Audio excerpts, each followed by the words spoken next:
नमस्कार, अनादि टीवी की खास पेशकश अटेंशन में आपका स्वागत है और मैं हूं मनोज वर्मा।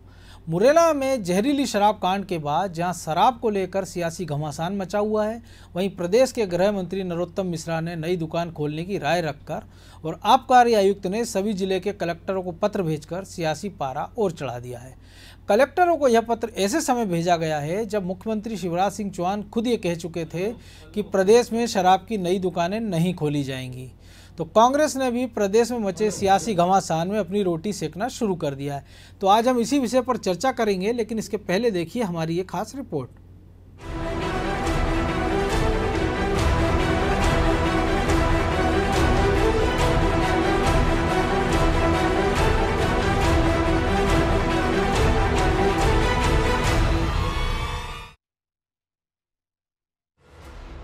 मध्य प्रदेश में शराब की नई दुकानें खुलने को लेकर सियासत गर्मा गई है। इस पर आबकारी आयुक्त राजीव चंद्र दुबे के एक पत्र ने पारा और चढ़ा दिया। उन्होंने गुरुवार देर शाम प्रदेश के सभी कलेक्टरों को पत्र भेजकर नई दुकानें खोलने के प्रस्ताव मांगे।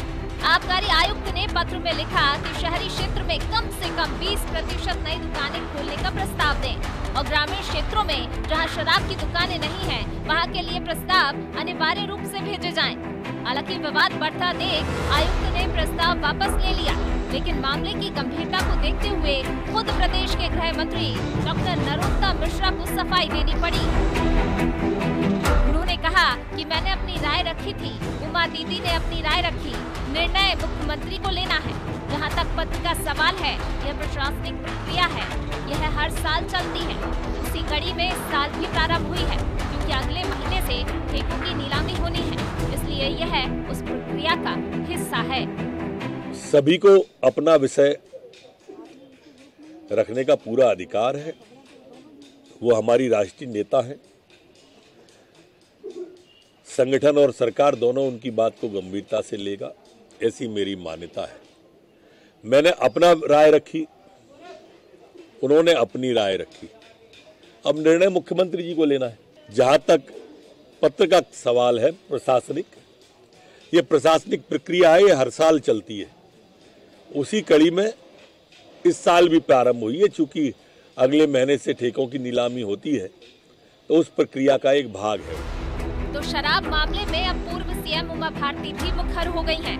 सीएम शिवराज सिंह चौहान और गृह मंत्री डॉक्टर नरोत्तम मिश्रा का बयान आने के बाद उन्होंने कहा कि उन्हें नहीं मालूम था कि शराब के मामले में इन नेताओं के बयान आए हैं। साथ ही उन्होंने कहा कि शराबबंदी के विषय को लेकर यह अनुकूल समय है, लिहाजा इस समय वो शराबबंदी की बात कर रही हैं। पूर्व सीएम ने यह भी कहा कि उनका कोई संकल्प नहीं है कि शराबबंदी होनी चाहिए, बल्कि इसके लिए एक जन जागरण अभियान चलाया जाना चाहिए, जिसमें सरकार और जनता की भागीदारी हो। वहीं शराबबंदी से राजस्व के नुकसान को लेकर उन्होंने कहा कि एमपी में बहुत से पर्यटक स्थल हैं, लिहाजा राजस्व की भरपाई पर्यटन क्षेत्रों से की जा सकती है। इसके अलावा उमा भारती ने गृह मंत्री की तारीफ करते हुए कहा कि नरोत्तम मिश्रा संस्कारवान, सुशील ब्राह्मण परिवार के बेटे हैं। उनके घर में खाना भी खा चुकी हैं।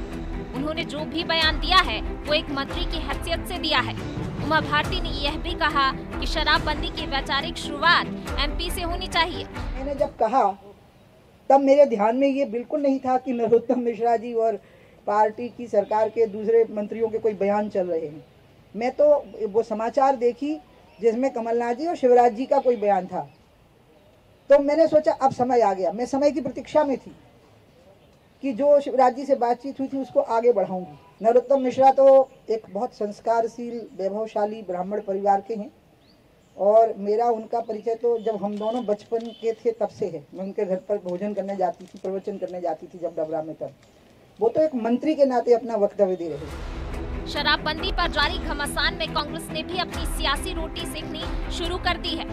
पूर्व सीएम दिग्विजय सिंह के भाई और चाचौड़ा विधायक लक्ष्मण सिंह ने जहां ट्वीट करते हुए उमा भारती के बयान का समर्थन किया, वहीं आबकारी आयुक्त के पत्र पर कांग्रेस सरकार में मंत्री रहे पूर्व मंत्री सज्जन सिंह वर्मा ने कहा कि यह सरकार की दोहरी नीति है। यह गांव-गांव राशन तो नहीं, बल्कि शराब पहुंचाने में व्यस्त है।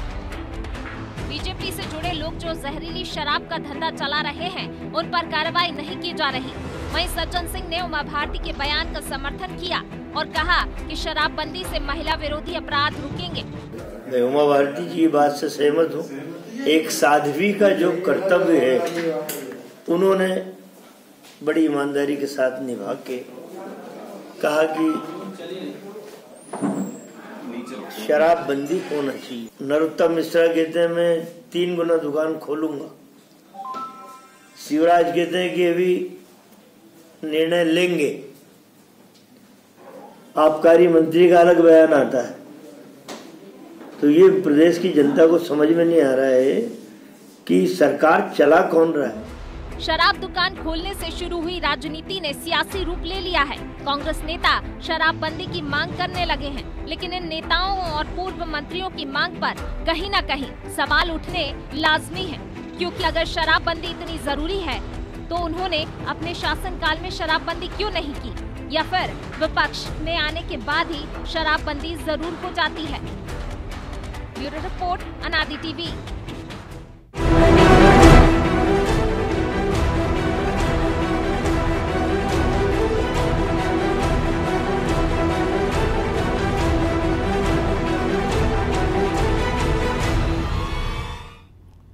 तो जाहिर है शराब पर छिड़ी ये रार फिलहाल थमती नजर नहीं आ रही, लेकिन एक बात और भी है कि भले ही मुख्यमंत्री गलती करने वाले अफसरों को टांगने की बात कर रहे हों, लेकिन अफसर हैं कि बाज नहीं आ रहा है। इसी विषय पर हम चर्चा करेंगे। इसके लिए हमारे साथ स्टूडियो से जुड़े हुए हैं अनादि टीवी के एडिटर इन चीफ प्रकाश भटनागर और ब्यूरो हेड ब्रजेश चौक से। प्रकाश जी, मुझे लगता है जब गुरुवार को हमने इस चर्चा को छोड़ा तो वहीं से आगे बढ़ाना उचित रहेगा, लेकिन अभी 2 बयान की हम अगर बात करें कि नरोत्तम मिश्रा जी ने कहा कि जो आबकारी आयुक्त हैं उन्होंने जो चिट्ठी लिखी है वो प्रशासनिक प्रक्रिया है कि नए ठेके शुरू होना है, उनको ये बयान से लेना देना नहीं है। उमा भारती बड़ी मासूमियत से कह रही है कि मुझे तो पता ही नहीं था कि शराबबंदी को लेके कोई बयानबाजी भी चल रही है, और नरोत्तम जी बड़े संस्कारवान हैं, ब्राह्मण परिवार के आदमी हैं। तो बीजेपी के एक ब्राह्मण नेता चौधरी मुकेश सिंह चतुर्वेदी ने ग्वालियर में कुछ घंटे पहले बयान दिया है और कहा है कि शराब तो देवता भी पीते थे और युद्ध के समय राजा तो शराब का उत्पादन बढ़वाते थे डिस्टलरियों में। तो ये सब कुछ जो चल रहा है, और हमने अभी उनको भी सुना है, सज्जन सिंह वर्मा को भी, तो ऐसा नहीं लग रहा है कि सब कोई तार्किक बात पे नहीं कर रहा है कि शराब बंदी होना चाहिए कि नहीं होना चाहिए। ऐसा लग रहा है कि एक पक्ष शराब के फायदे बता रहा है और एक पक्ष उसके नुकसान बता रहा है। राजनेता कम दिख रहे हैं, ऐसा लग रहा है कोई सेल्समैन ज़्यादा नजर आ रहे नेता हमारे। देखिए मनोज जी, मुझे लगता है कि केवल एक राजनीतिक मसला है। इसके अलावा आप उमा भारती के बयान को क्या कह सकते हैं। नरोत्तम मिश्रा ने एज ए मंत्री रहते हुए अपनी राय व्यक्त की है, वो सरकार का हिस्सा है। राजीव चंद्र दुबे ने जो आबकारी आयुक्त है, उन्होंने जो पत्र लिखा है वो हर साल की एक सामान्य प्रक्रिया का हिस्सा है। जब आबकारी ठेके मार्च के अंदर होते हैं, 1 अप्रैल से नए ठेके लागू होंगे। सरकार शराब की नीति भी बदल रही है। जो अभी वापस से जो एकाधिकार वाला मैटर था जिसके कारण ये घटनाएं हुई, सरकार उसको बदल के फिर से 2-2, 3-3 दुकानों के समूह के अंदर नए ठेके देगी, तो उसकी तैयारी है। प्लस दूसरी बात जो उन्होंने प्रस्ताव रखा है उसमें एक लाइन ये थी कि 5000 की आबादी वाले वो गांव जो शराब की दुकान से अछूते हों वहाँ पर प्रस्तावित किया जाए, और दूसरी थी कानून व्यवस्था से को ध्यान में रखते हुए प्रस्तावित किया जाए।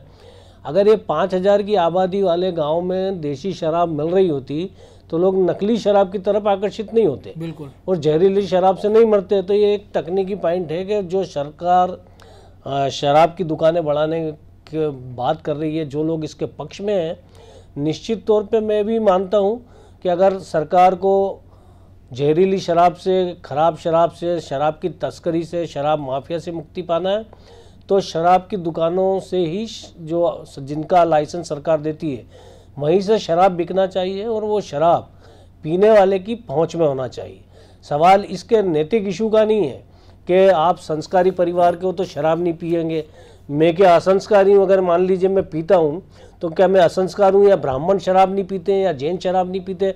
ये इस तरह की बकवास टाइप के जो दलीलें देते हैं राजनेता, तो वो मुझे लगता है बहुत बकवास है, और कायदे से मुद्दों के आधार पर बात करना चाहिए। वही शराबबंदी करना है, अगर सरकार का दायित्व है कि शराबबंदी कर देना चाहिए, शराब नहीं बिकना, शराब बिकवाना कोई जरूरी नहीं है कि सरकार चाहे तो ना बिकवाए, बिल्कुल ऐसा हो भी रहा है। लेकिन फिर सबसे बड़ी बात वही है कि क्या शराब पीने से रोक पाओगे आप?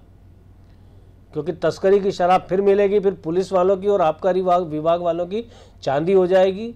अवैध शराब का जो पैसा अभी सरकार के खाते में जो सही शराब का पैसा आ रहा है, वो अवैध शराब का पैसा सारा अधिकारियों की जेब में जाएगा। भ्रष्टाचार, करप्शन फलेगा फूलेगा और लोग शराब से मरेंगे। बिहार तो का मुझे उदाहरण लगता है हमारे कि सामने ये जो तार्किक बातें जो है वो मुझे नहीं लगता कि हो रही है।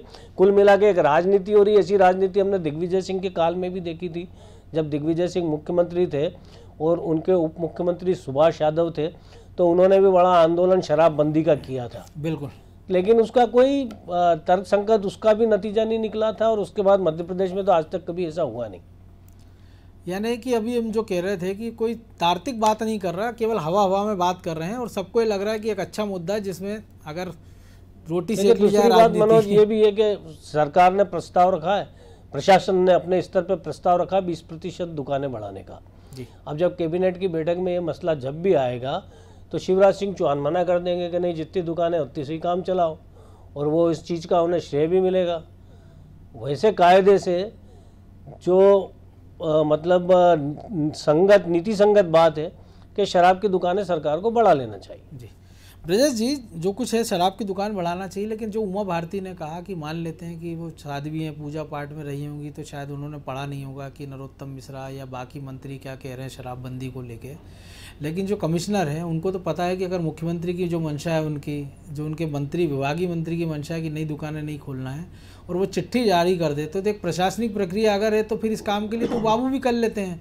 बाद में जैसे हमने देखा भोपाल में भी कि कलेक्टर ने कह दिया कि बाबू की गलती से बलात्कार पीड़िता का नाम, फोटो, पता है अपलोड हो गया है, उस पर कार्रवाई कर देंगे।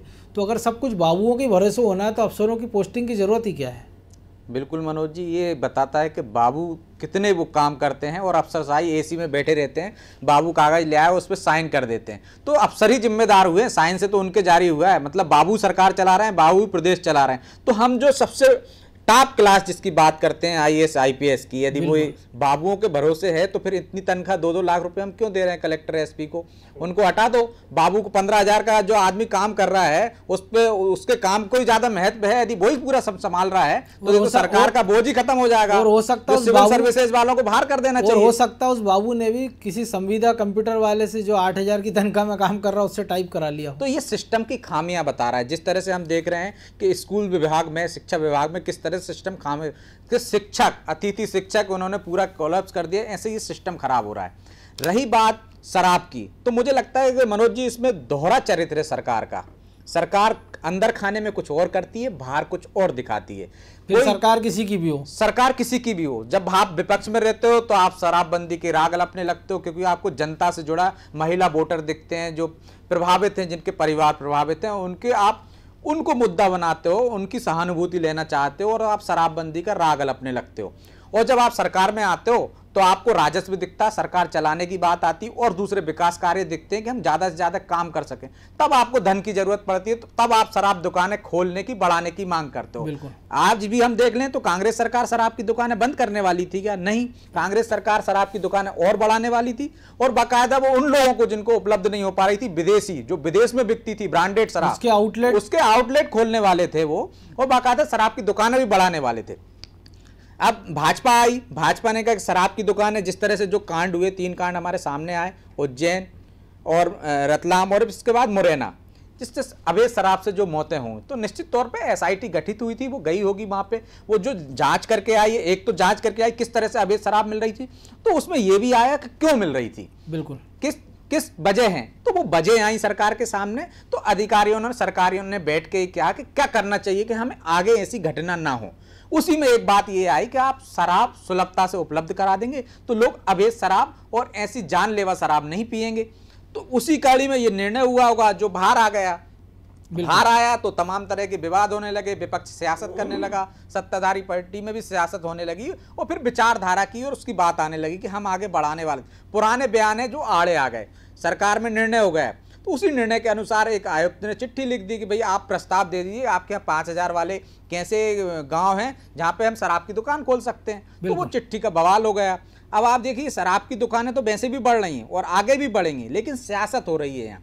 सियासत इस बात की हो रही कि हम आपका कपड़ा, हमारा चरित्र आपसे ज्यादा साफ है कि आपका, यहाँ चरित्र की बात पे आ गई कि हम शराब की दुकानें खोल देंगे तो चरित्रहीन हो जाएंगे, हमारा चरित्र गिर जाएगा, हमारा। भाई शराब की दुकान खोलने से क्या नुकसान हो रहे हैं, क्या फायदे हैं, दोनों चीज देखोगे तब सरकार निर्णय लेती है। तो सरकारों को इच्छा शक्ति ऐसी होना चाहिए कि हाँ भाई, अब शराब की दुकान खोल रहे हैं, राजस्व मिलेगा, या हम शराब बंदी कर रहे हैं, ये आपका निर्णय लो ना, एक तरफा एक कोई निर्णय लो। आप ढुलमुल रवैया अपनाओगे तो इसी तरह की चिट्ठियां जारी होंगी, इसी तरह के बवाल होंगे, इसी तरह की सियासत होगी, आप एक फजीयत होगी। हाँ, फिर आप कहते हो जब आ जाती है तो जन जागरूकता अभियान चलाएंगे, पब्लिक पे डाल दे तो पब्लिक चाहेगी तो हम बंद कर देंगे, वो विरोध करे। तो नेता सब जानते हैं कि कोई पब्लिक एकदम सड़क पर नहीं उतरने वाली है, मतलब आपकी बंद नहीं करना चाहते, लेकिन आप उसको मुद्दा बनाते हैं, आप उनकी भावनाओं से खेलते हैं लोगों की। और जो लोग प्रभावित हैं शराब से, निश्चित तौर पर एक तबका प्रभावित होगा, गरीब तबका होगा जो शराब पीता होगा, जो मारपीट की घटनाएं होती होंगी। यार जिन प्रदेशों में मनोज जी का शराब बंदी हो गई, वहां पे अपराध शून्य हो गए क्या? बिल्कुल नहीं। बिहार का उदाहरण है, गुजरात उदाहरण है, हरियाणा उदाहरण था। तस्करी और बढ़ जाती, तस्करी बढ़ जाती, अवैध शराब का और ज्यादा चलन बढ़ जाता है, तो उसके दुष्परिणाम होते हैं। तो सरकारों को सरकार की हैसियत से सोचना चाहिए, ना कि आप उसमें कि हम सही हैं और वो गलत हैं। यहाँ पे सही गलत के आगे कि आप खोल रहे थे, हम नहीं खोलना चाहते। यदि मान लीजिए आप सरकार से शराब की दुकानें नहीं बढ़ाएगी तो क्या शराब की बिक्री कम हो जाएगी? आप देखिए 4 साल में और पिछले लगातार शराब की खपत बढ़ती जा रही है। आप दुकान भले ही नहीं खोल रहे, खपत तो बढ़ रही है। तो कहाँ से बढ़ रही है? आप 10 किलोमीटर 5 किलोमीटर आपने धार्मिक नगरी से शराब बाहर कर दी, लोग लेने जा रहे हैं, लोग लेने जा रहे हैं। शराब की दुकानें आप 10 किलोमीटर दूर भी कर दो तो जो पीने वाला तबका वो लेने जाएगा। जो गरीब तबका है उसको लगता है कि 50 रुपए खर्च करके मैं शराब लेने जाऊंगा और 100 रुपए में मैं यहीं मिल रही, तो वो जहरीली शराब पिए के मरेगा। फिर इसी तरह के कोई आदमी देखिए आप, कोई सक्षम आदमी, पढ़ा लिखा आदमी, जो संपन्न आदमी कभी शराब से मरा है? नहीं मरा, क्योंकि वो शराब सरकार द्वारा बेची गई लीगल शराब खरीदता है। और जो भी गरीब तबका है वो मरता है, वो सस्ती शराब के चक्कर में। ये हादसे होते हैं। तो यदि सरकार एक स्टैंड कोई भी ले ले कि हम शराब बंदी करना है तो बंदी कर दे, फिर तो किसी को मिलेगी नहीं शराब। और जो तबका है जो आज जिसको कोई क्षति नहीं पहुंच रही है शराब पीने से, वो तो हासिल कर ही लेगा। फिर वही गरीब तबका पिसेगा और ऐसे ही गांव-गांव में अभी शराब बनेंगी और ऐसे ही हादसे एक गांव में नहीं कई गांव में देखने को मिलेंगे। बिल्कुल भटनागर जी, आपने बताया, लेकिन एक और चीज़ है कि एक बड़ा इशू ये है कि एक तो हो गई शराब की उपलब्धता, जैसे अभी ब्रजेश जी बता रहे हैं कि गाँव में नहीं है तो लोग जहरीली शराब पी रहे हैं। लेकिन एक और भी एक बड़ा मुद्दा मध्य प्रदेश में है, क्योंकि जो एकाधिकार की आपने बात की कि नई पॉलिसी आ रही है, तो पिछली कई सालों से हम देख रहे हैं कि सरकार की जो पॉलिसी है कि आप उन्हीं ठेकों में, अगर ठेकेदार कह देता है कि मैं इस साल आपको 15 से 20% बढ़ाकर रेवेन्यू दूंगा, तो सरकार उसके हैंडओवर दुकान कर देती है। इसी कारण शराब के ठेके पर मोनोपोली चल रही है और शराब के दाम लगातार बढ़ते जा रहे हैं। तो एक बड़ा मुद्दा ये भी है कि शराब की कीमत का, क्योंकि जो पड़ोसी राज्यों की तुलना में अगर हम देखें, पहले डीजल पेट्रोल की बात करते थे, शराब की बात करें तो बड़े पैमाने पर सरकार को रेवेन्यू का नुकसान भी हो रहा है और इस प्रकार के हादसे भी हो रहे हैं। तो ऐसा नहीं लगता आपको इस पॉलिसी में इस बात का भी ध्यान रखना चाहिए सरकार को कि जो रेट वो फिक्स कर रही है कम से कम उस पर रेट पर शराब बिके, अच्छी शराब बिके, और जो अगर आपको शराबबंदी करना है जैसे ब्रजेश जी बता रहे, तो फिर आप एक झटके में कर दीजिए, लेकिन जो भी निर्णय कर रहे हैं वो तुरंत कर लीजिए। उस पर आप जलेबी मत बनाइए कि उसका सिरा पकड़ने में नहीं आया कि वो शुरुआत कहाँ से हुई है। देखिए मनोज जी, जब उमा भारती मुख्यमंत्री बनी थी, मध्य प्रदेश की सत्ता बदली थी मध्य प्रदेश में, तब 2003 के अंदर नई शराब दुकानें एकाधिकार तोड़ते हुए, जो शराब माफिया था उसका एकाधिकार तोड़ते हुए दुकानें बढ़ाई गई। उसके बाद सरकार ने हर साल 20% रेवेन्यू बढ़ा के ठेके नए नहीं किए, कोई नई तरीका इस्तेमाल नहीं किया। जो शराब दुकानदार थे, जो ठेका चलाने को राजी थे, उनसे सरकार ने कहा कि हम आपका 20% रेवेन्यू बढ़ा देते हैं, दुकान आप ले लो, चलाइए। तो वो जो राजी हो गए उन्होंने ले ली, जो नहीं बिकी वो उनकी नीलामी कर दी। तो 20% बढ़ाते बढ़ाते 15 साल में आप अंदाज लगाओ कितना शराब का सरकार ने रेवेन्यू बढ़ाया। प्लस उसके बाद जब कमलनाथ की सरकार आई तो कमलनाथ की सरकार ने उसने 25% का इजाफा कर दिया। बिल्कुल, जो ऑलरेडी बढ़ चुका था 300%, उसके अंदर उन्होंने 25% और बढ़ा दिया, यानी 325% आपने शराब को महंगा कर दिया। तो शराब की एक तरह की खपत कम हुई और उससे सरकार का राजस्व भी प्रभावित हुआ, क्योंकि आप जबरदस्ती ठेकेदारों से राजस्व तो नहीं ले सकते। ऊपर से ये साल कोरोना का एक नई विपत्ति आई, इसको लेके विवाद, उसमें शराब दुकानें बहुत बंद रही। उसमें बहुत, जब नई सरकार आई बीजेपी की, तो उसको कई समझौते करने पड़े शराब दुकानें चालू करने के लिए, और उन्होंने कई तरह की छूट देकर दुकानें चालू करवाई। उसके बावजूद भी शराब के जो ठेकेदार हैं, जिन्होंने बड़े उस पर ठेके अमाउंट पर ठेके उठाए, तो उन्होंने दूसरा रास्ता निकाला। एमआरपी से ज़्यादा बेचने का। बिल्कुल। तो कुल मिला के शराब का महंगी होना भी जहरीली शराब का एक कारण है, क्योंकि इतनी महंगी शराब तक अगर आदमी की पहुंचनी 150 रुपये का पौवे की बजाय अगर 50 रुपये का मिल रहा है तो वो निश्चित तौर पे उसी को खरीदने चला गया और जहरीली शराब पी के मरा। लेकिन अगर उसको सरकारी दुकान पे ही मिल जाती बिल्कुल वो शराब, तो इस तरह के हादसे नहीं होते। हम जिसको दिन भर शराब पी के मरना उसको तो कोई रोक नहीं सकता, वो चाहे गांव का गरीब हो चाहे शहर का करोड़पति। दूसरा विकल्प तलाशेगा, वो दूसरा विकल्प तलाशेगा, नशे के दूसरे तरीके तौर तरीके ढूंढेगा। लेकिन सरकार, और केवल ये कोई मध्य प्रदेश की बात नहीं है, पूरे देश में हम उत्तर प्रदेश भी देख लें, राजस्थान भी देख लें, दिल्ली भी देख लें, तो सब जगह शराब की बिक्री का एक अलग अलग मापदंड है, अलग अलग स्तर पे दुकानें हैं, अलग अलग तरह से दुकानें चल रही दिल्ली हैं। में तो शॉपिंग मॉल और बाकी जनरल स्टोर दिल्ली में के भी अंदर allow शाम को 7 बजे दुकान बंद हो जाती थी किसी जमाने में, अब 10:30 11 बजे बंद होती है। राजस्थान में भी अब भी 8 बजे बंद होती हैं। 8 बजे बंद होती, तो नियंत्रण के आप दूसरे तरीके खोज सकते हो जी। अगर आपको शराब के ऊपर नियंत्रण करना है, इन चीज़ों पे नियंत्रण करना है, तो आप 8 बजे दुकानें बंद कर दो, 10 बजे दुकान बंद कर दो। अभी हाल मध्य प्रदेश में तो हो ही रहा है कि दुकान 10 बजे बंद होने का नियम है, वो 11:30 बजे तक खुली रहती है। और चूंकि ठेकेदार को नुकसान हुआ है इसलिए वो प्रशासन की मर्जी से खुली हुई 11:30 बजे तक, यानी प्रशासन 12 शराब बजे तक आप ठेकेदारों बाहर की खुले चिंता रहने कर रहा की है। इजाजत दे रहे हो। प्रशासन शराब ठेकेदारों की चिंता कर रहा है, चिंता बजाय कर उन रहा है। लोगों की कि जिनके कारण वो दुकान चल रही है। और प्रशासन ऐसी चिंता सरकार के इशारे पे ही कर रहा है। बिल्कुल निश्चित तौर पे तो जब सरकार का ये दो मुही रवैया जो है, और राजनीतिक दलों का भी इस मामले में बड़ा ही विचित्र रवैया है। एक सही स्टैंड और एक साहसी स्टैंड लेने की ज़रूरत है, और मुझे लगता है कि वो लेने का साहस सरकार इसलिए नहीं कर पाती कि जिस तरह की राजनीति होती तो नैतिकता अड़े आ जाती है। अब मुझे समझ में नहीं आता कि इसके अंदर नैतिकता के जो तकाजे हैं, नैतिकता के जो मापदंड हैं, वो सरकार तय नहीं कर पा रही। ऐसा लग रहा है कि अगर शराब की दुकानें बढ़ गई तो शायद शिवराज सिंह चौहान शराब पीने लग गए, या फिर अगर नरोत्तम मिश्रा को उमा भारती प्रमाण पत्र दे रही हैं, तो ये बड़ी विचित्र तरह की चीज़ है। ब्रजेश जी, निश्चित तौर पर विचित्र तरह की चीज़ है, लेकिन एक और उस चिट्ठी की अगर हम बात करें तो एक और तो कहा जाता है कि शराब से अपराध बढ़ रहे हैं। उस चिट्ठी में कहा है कि अपराध नियंत्रण के लिए जहाँ दुकान खोलना वो बता दीजिए। दूसरा, हमने सज्जन सिंह वर्मा को सुना, वो उदाहरण दे रहे थे कि मध्य प्रदेश में शराबबंदी के लिए वो पक्षधर हैं, लेकिन वो ये नहीं बताया कि 15 महीने में उन्होंने जो पॉलिसी बनाई थी वो क्यों बनाई, कभी कैबिनेट में उन्होंने विरोध किया, ऐसा भी सुनने में नहीं आया। अगर उनके पड़ोसी छत्तीसगढ़ की बात करें, राजस्थान की, पंजाब की बात करें, वहाँ कांग्रेस की सरकारें हैं, वहाँ कभी ऐसा हमने सुनने को नहीं आया। इन्हीं कांग्रेस सरकार में हमने देखा था कि आहते की व्यवस्था दिग्विजय सिंह लेकर आए थे ताकि लोग शराब पिए। पहले तो ये था कि सड़क किनारे पीते थे या घर पीते थे, झगड़ा होता था, चोरी छुपे आदमी डरता था घर जाने में। आहतों की व्यवस्था कर दी, आराम से आदमी पीने लगे। तो ये जो जोहरा चतरी की बात हो रही है, तो इसमें लग रहा है कि जनता की चिंता किसी को नज़र आ रही है। बिल्कुल मनोज जी, इसमें जनता की चिंता किसी को नजर नहीं आ रही कि शराब से उनके सामने भी फायदे हैं और अवैध रूप से भी सियासत और राजनेताओं को फायदे होते हैं। अवैध पैसा जो रहता है नेताओं के पास पहुंचता है। और कांग्रेस का कम से कम आज भले ही वो कह रहे हो शराबबंदी की पैरवी कर रहे हो, लेकिन इनमें उनका स्टैंड एक तरह से ठीक ही रहता है कि शराब की बंदी नहीं होगी जहां उनकी सरकारें होती हैं। विपक्ष की भूमिका निभा रहे हैं, जबकि वो कई मामलों में निभाते हैं। वैक्सीन का मामला देख लो तो वो कहते हैं कि इसमें गलत है, भाजपा की वैक्सीन है, लगवाना नहीं चाहिए, भ्रम फैलाते हैं। आप सर्जिकल स्ट्राइक पे देख लो तो वो विपक्ष की सियासत करते हैं, जो कि उनको हर मामले में करना चाहिए, उनका नैतिक वो। लेकिन भाजपा का जरूर हम इसमें देख रहे हैं कि दोहरा चरित्र दिखता है।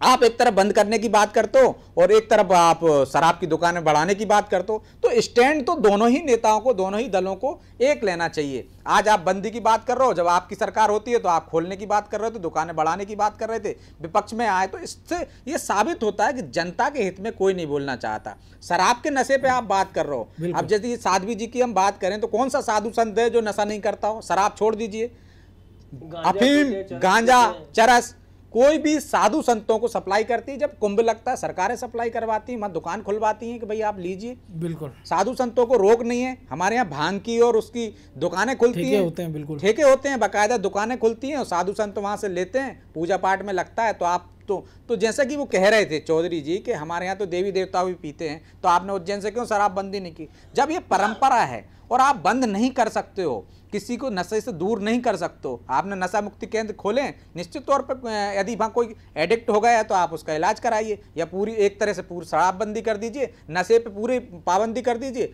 फिर जो करता है या नशा करता है तो उस पर कार्रवाई कीजिए। तो स्टैंड तो आपको एक लेना पड़ेगा। ये दोहरा चरित्र अपनाएंगे आप तो इसी तरह से विवाद होंगे और सियासत होगी और पब्लिक पागल बनती रहेगी। तभी शायद दुष्यंत ने इसलिए कहा था कि रंज बहुत है लीडर को मगर आराम के साथ। बहरहाल अब समय और इजाज़त नहीं दे रहा तो इस चर्चा को यहीं रोकना चाहेंगे। और ये ऐसा विषय है कि जिस पे लगातार चर्चा, मंथन, बहस की ज़रूरत है और हम कोशिश भी करेंगे कि इसके अच्छे बुरे पहलुओं को दर्शकों को बताएं। लेकिन सरकारों को भी सोचना होगा कि सियासत अपनी जगह है और स्वास्थ्य अपनी जगह है। अगर आप जनता के स्वास्थ्य की चिंता करते हैं तो निश्चित तौर पर उसकी बेहतरी होगी। और क्योंकि हम देखते हैं कि शिक्षा, स्वास्थ्य ऐसी दो बड़ी समस्याएं हैं जिसमें आदमी का सबसे ज़्यादा पैसा खर्च होता है। स्वास्थ्य की स्थिति हमको पता है, देश में अभी कोरोना जब हुआ या मध्य प्रदेश की स्थिति किसी से छुपी नहीं है।